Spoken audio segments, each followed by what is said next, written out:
Listening to a company higher up give a report, I suddenly got bombarded in a long-dead high school chat group.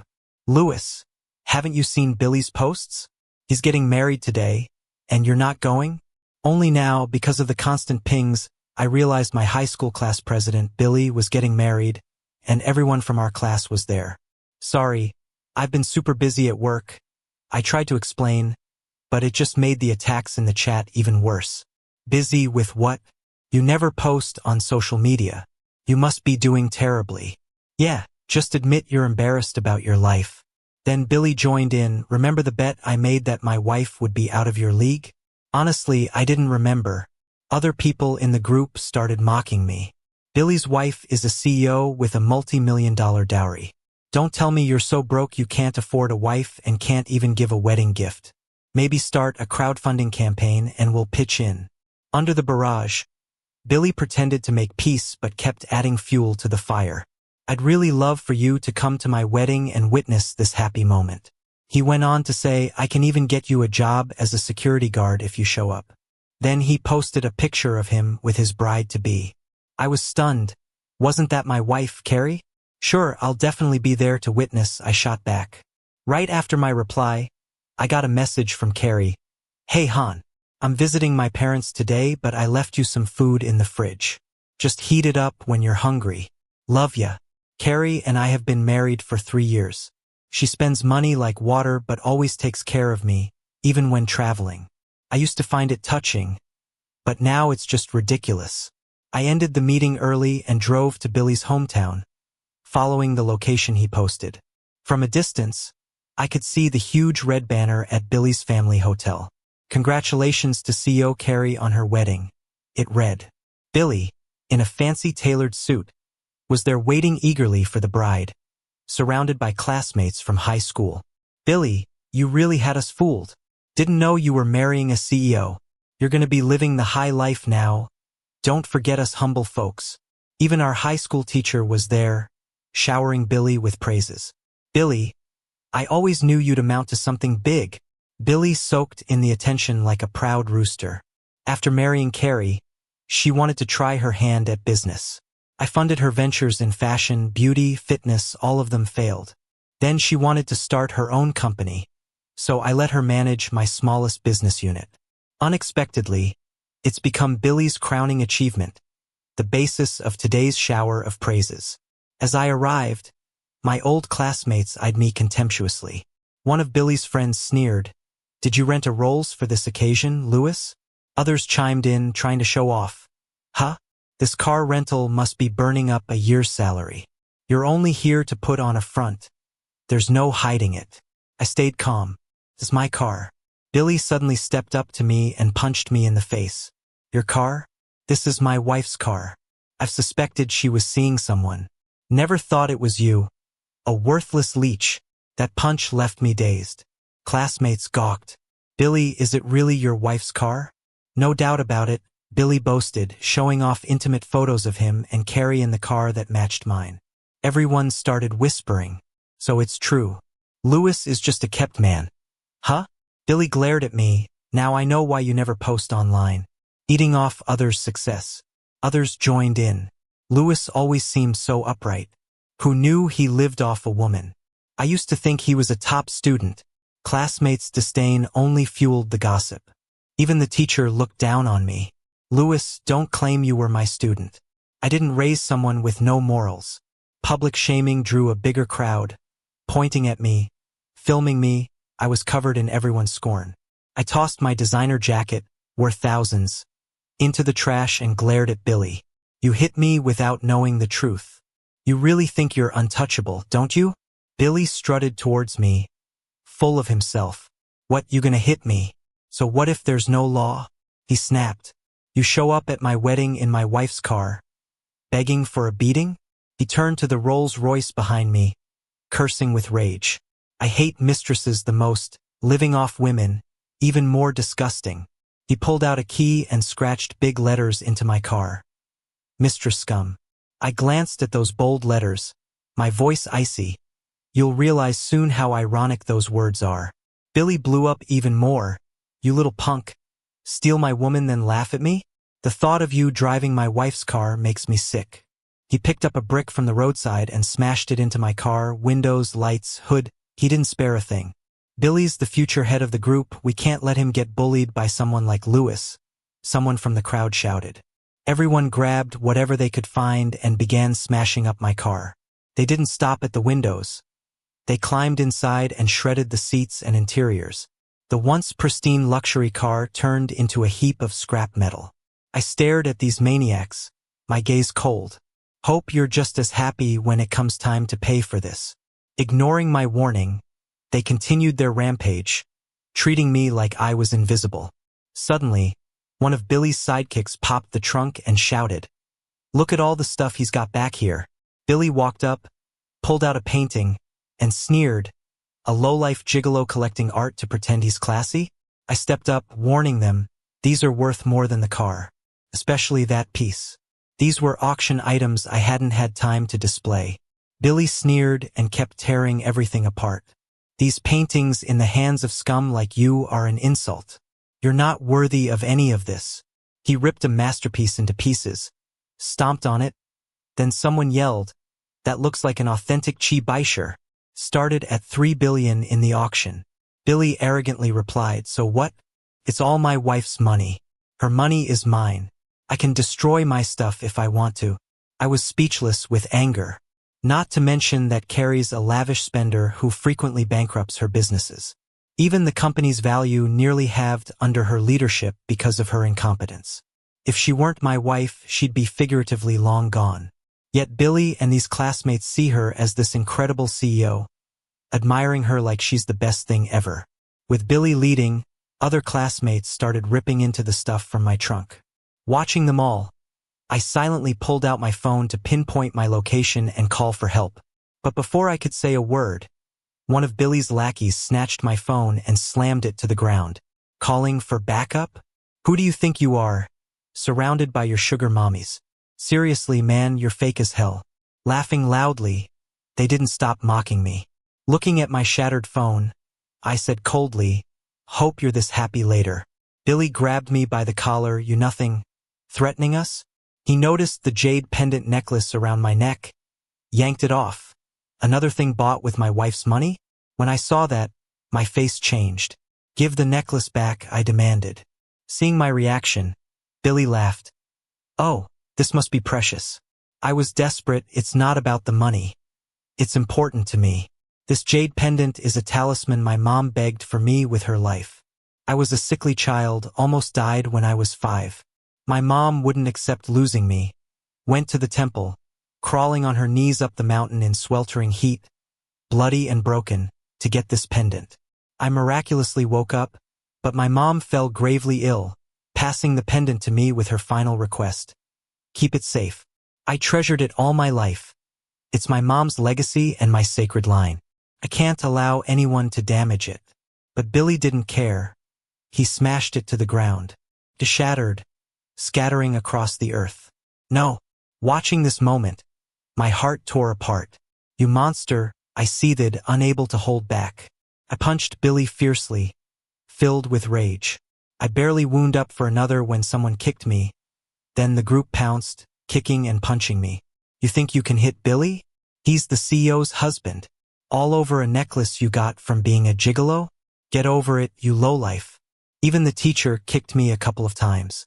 I was left shaking on the ground, teeth gritted, saying through clenched teeth, "You'll regret this." Their laughter mocked me, like they'd heard the funniest joke ever. Everyone burst out laughing. "You still think you're in high school? Think you're a top student, so you're above us? Yeah, right. Being good at studying is useless. You're nothing but society's trash now. Earning money by kissing up to women and you threaten us? If you're living off a woman, you gotta own it. If you're gonna get hit, stand up straight. You shameless loser. Trying to steal a woman from an old classmate? Aren't you embarrassed? If I were you, I'd be ashamed enough to die." Those people pinned me down, taunting and humiliating me without a care. The crowd just criticized me, spitting at me. Billy, feeling backed by the crowd, stepped on my face arrogantly. "Regret? Yeah, right. I've never regretted anything in my life. I'm waiting to see how you, loser, will make me regret. As soon as he finished, dozens of luxury cars sped up and stopped in front of everyone. Then, men in suits quickly and orderly stepped out of their cars. The huge scene made the noisy crowd fall silent immediately. Those classmates holding me down slowly let go, stood straight and looked over. Even Billy lifted his foot, his eyes fixed on the luxury car lineup. While everyone watched, a suited man walked to the lead car, respectfully opened the door.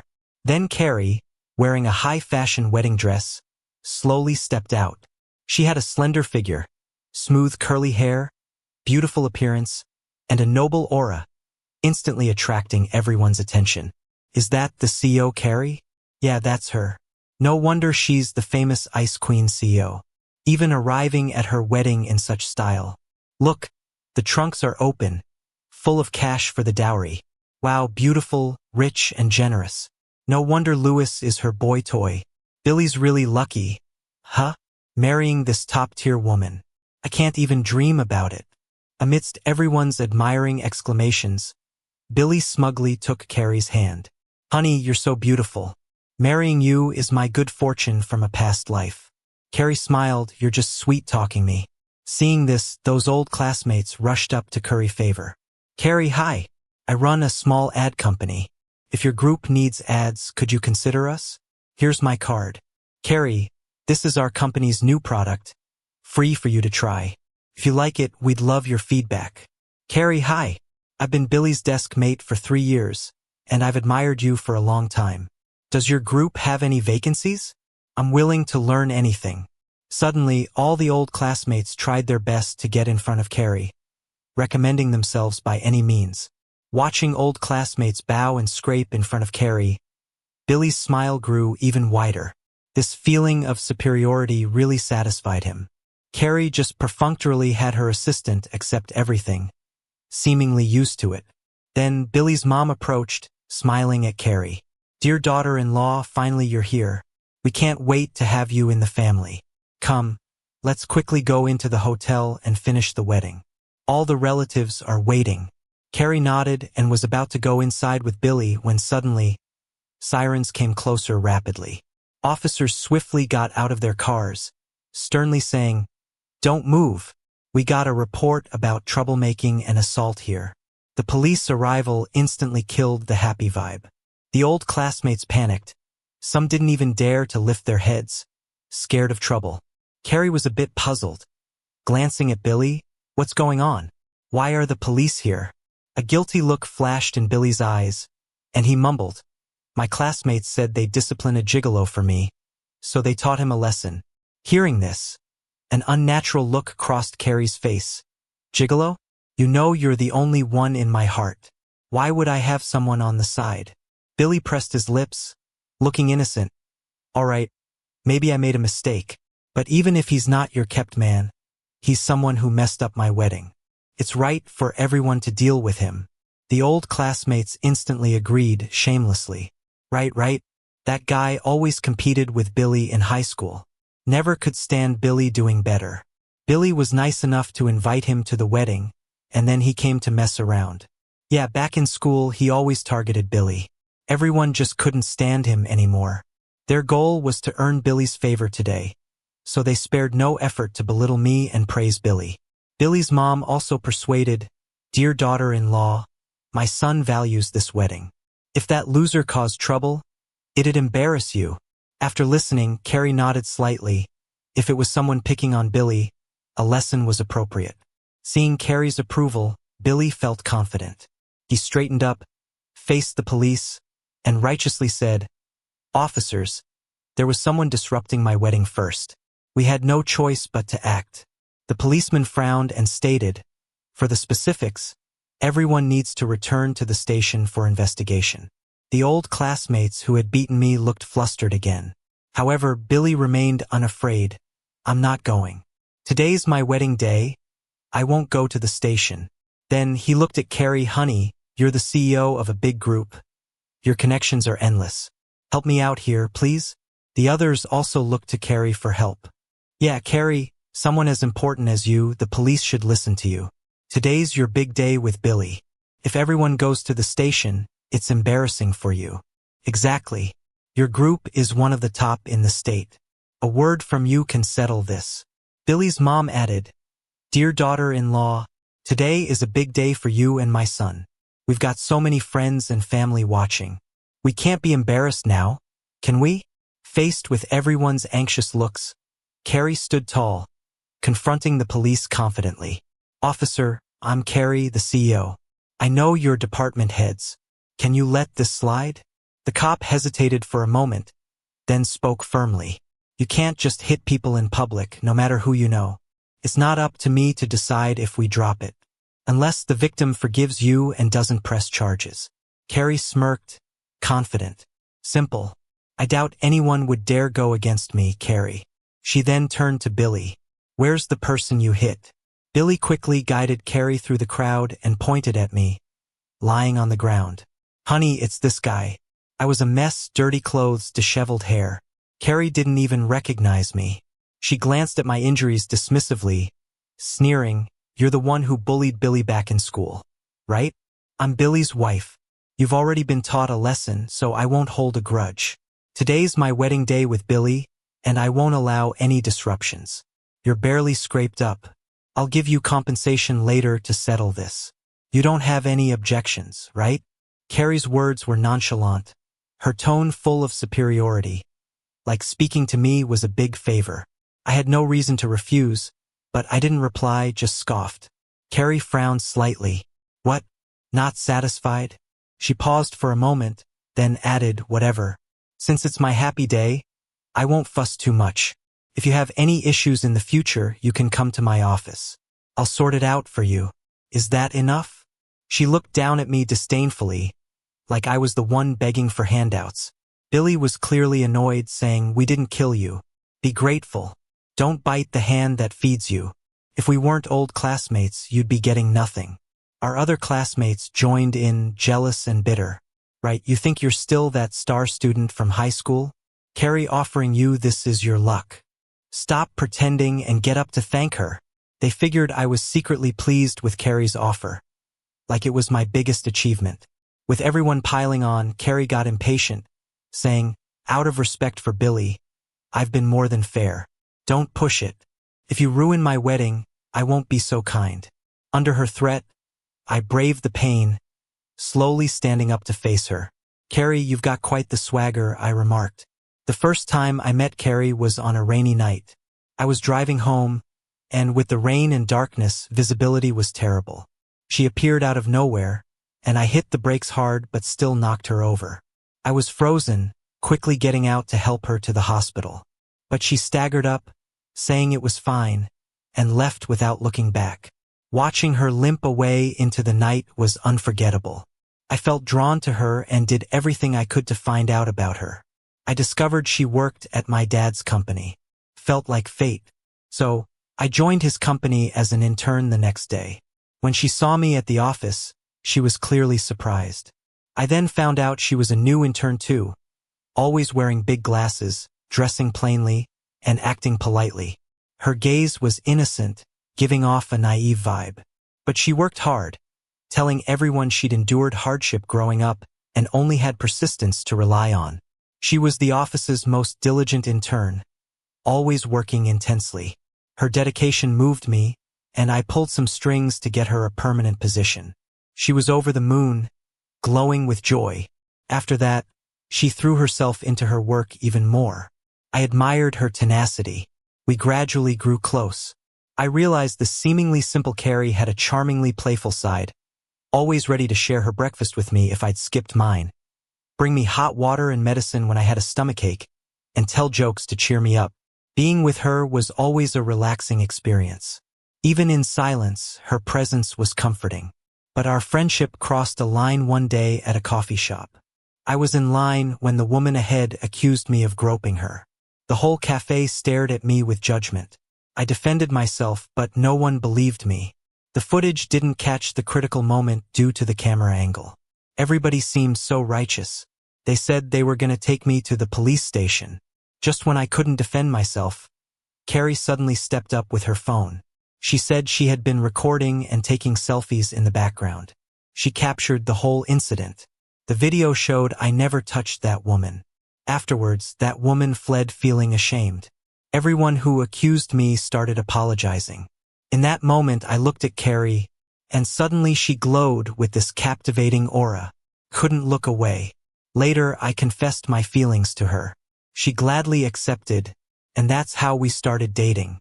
During the relationship, I always interacted with her as an ordinary guy.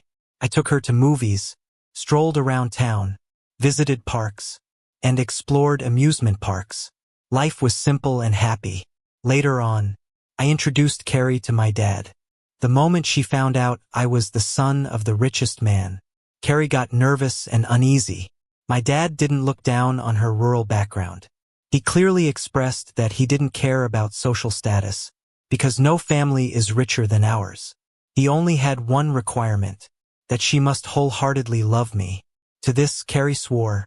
She said she'd love only me for life. She even suggested a prenuptial agreement, saying if she ever cheated on me, she'd leave without a penny. Her pure love deeply moved me. After we married, Carrie was always good to me, gentle and attentive, taking care of me in every way she could. To support her dreams, I did everything to assist her, even entrusted the company to her. I just wanted her to be happy. Even though the company didn't do well under her management, I never blamed her. I was content as long as we could live well together. As long as she loved me wholeheartedly. That's all that mattered. For years, I was immersed in the character Carrie portrayed, full of deep love. I once thought I had found true love. Thinking back now, I just feel it's all ironic and laughable. The moment Carrie made eye contact with me, her face went white as a sheet, and she froze completely. Her expression turned to shock and terror. Before Carrie could speak, Billy interrupted. "Louis? Who are you to call my wife by her full name?" Our old classmates angrily chimed in.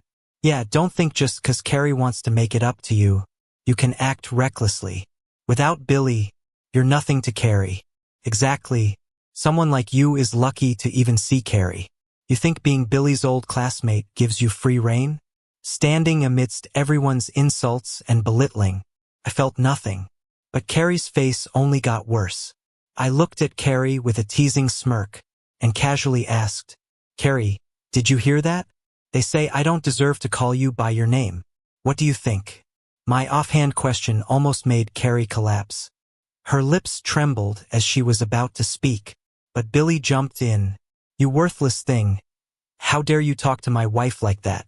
Think I won't beat you today?" Billy marched up to me, raising his fist. But Carrie was quicker. She pushed him away. Billy stabilized himself, looking incredulously at Carrie. "Why'd you push me, babe? Do you feel sorry for this loser? Or is he really someone you've been keeping on the side?" The place erupted in chaos. Our old classmates stared wide-eyed at Carrie and me. "No way, Louis is really Carrie's kept man?" "Seems like it. Otherwise, why would Carrie protect him? Just another guy. He can't compare to Billy, her legitimate husband." "True. Carrie's just holding Billy back because the cops are here, trying to protect Billy that way." Billy stepped forward, grabbing Carrie's hand. "Even if he's your kept man, why stop me from hitting him? I'm going to be your husband anyway." Billy sounded full of resentment. Carrie shook off Billy's hand angrily.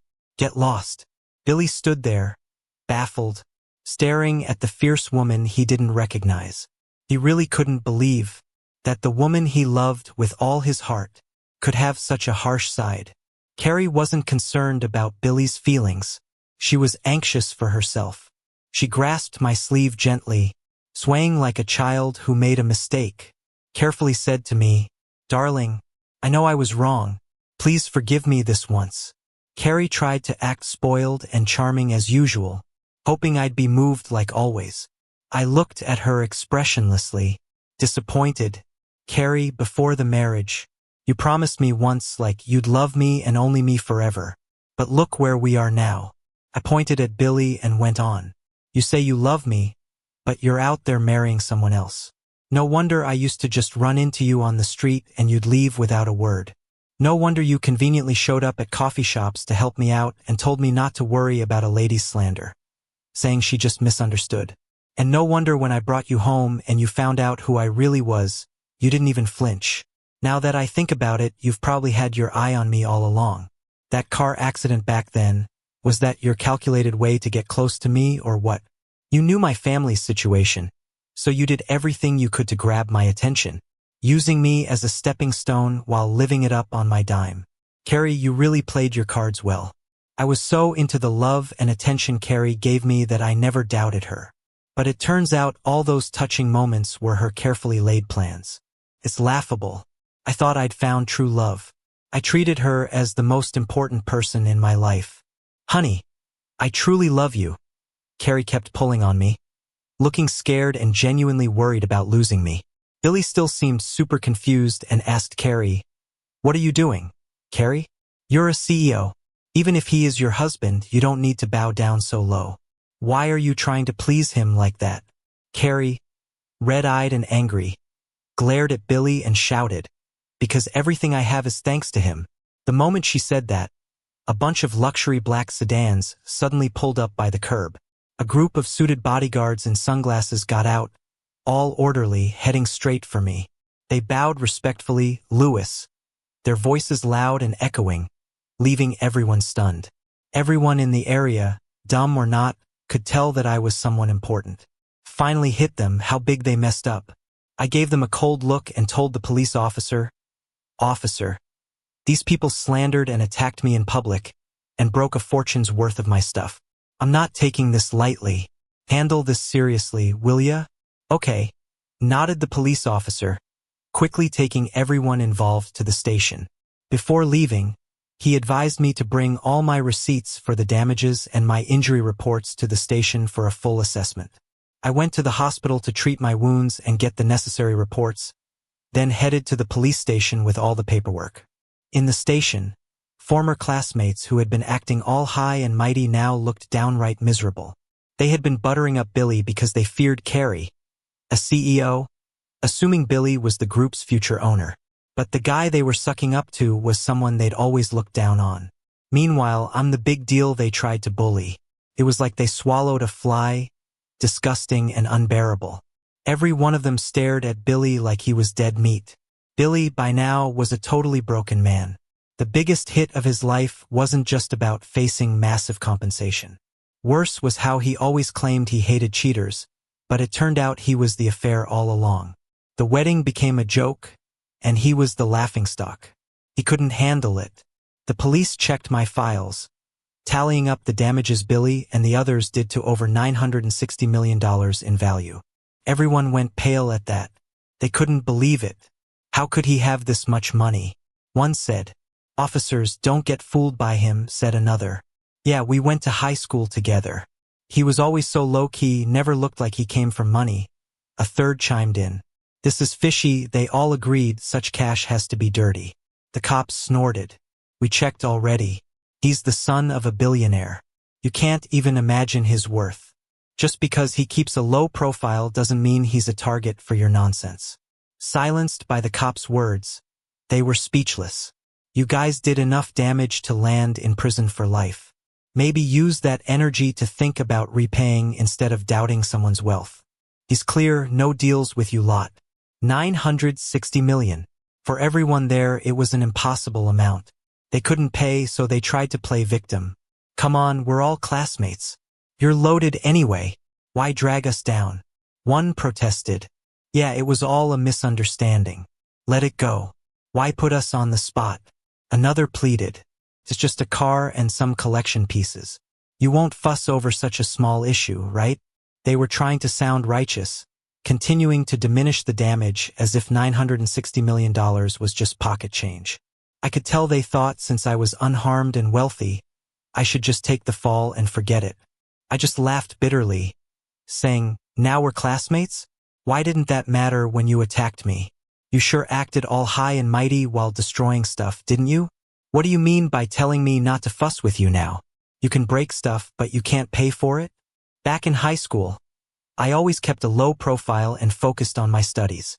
I never went out of my way to cause trouble. But Billy always seemed to pick on me.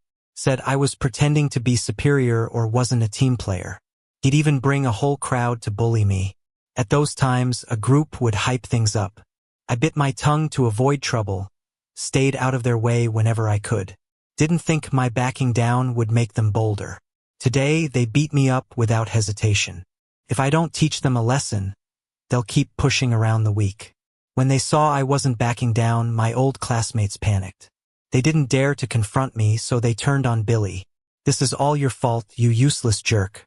You started all this with your big mouth.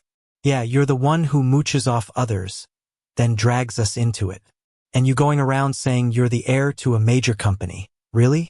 Because of you, we had to suck up. Now you pay for it yourself, it's got nothing to do with us. Exactly, you're to blame. That 960 million, you cover it yourself. Don't think we're pitching in." Billy got furious and didn't hold back. "You guys are such jerks, and you dare blame me? Ever since high school, you pushed me to bully people. You guys kept encouraging me to latch onto the rich. Thought I was gonna be some big shot heir, so y'all sucked up. But now you turn your backs? You're all a bunch of low-lifers, won't amount to much. Today, none of you are getting away." Billy was going head to head, arguing with them. They almost got into a brawl before the cops stepped in. After all that arguing, they tried to weasel out again, saying they didn't break anything, it was others who did. Some claimed they weren't involved in the fighting. Police showed surveillance footage and they all shut up, couldn't say a word. Each had to pay back what they owed. Some scrambled, sold everything, begged to pay up, and left in defeat. Others got slapped with divorce papers or cut off by friends and family, couldn't get a cent and were locked up. Billy went all out in this mess, so he owed the most. Faced with enormous debt, he turned to Carrie. "Carrie, help me out for old time's sake. I couldn't pay this back even if I sold myself." Tears streamed down his face as he pleaded. Carrie's heart softened. After some hesitation, she turned to me and begged, "Honey, we don't need to push this far. For the years we've been married, can you cut him some slack?" I looked at her coldly. "Give you face? Carrie, do you still think you have any left with me? I'm sick to think of all those years I was fooled by you. Divorce papers are ready. From today, we're done." With that, I walked off without looking back. So Billy and those who couldn't pay wound up in jail. Even my old high school teacher got investigated. Carrie walked away with nothing as per the agreement. Later, I heard Billy got into fights in prison and ended up disabled. Those involved got their sentences lengthened. Complaints echoed in prison. Meanwhile, I entered a peaceful, single life. After being part of a couple for so long, it felt strange but free. 3 years passed, and on a morning run, I saw a man with a crazed look, chasing a woman with a belt, yelling, "You woman! Cheating on me! I'll kill you today." The woman, missing a shoe, ran without looking back. I recognized her, it was Carrie, apparently caught in another affair. Guess it's true, either 0 times or countless ones.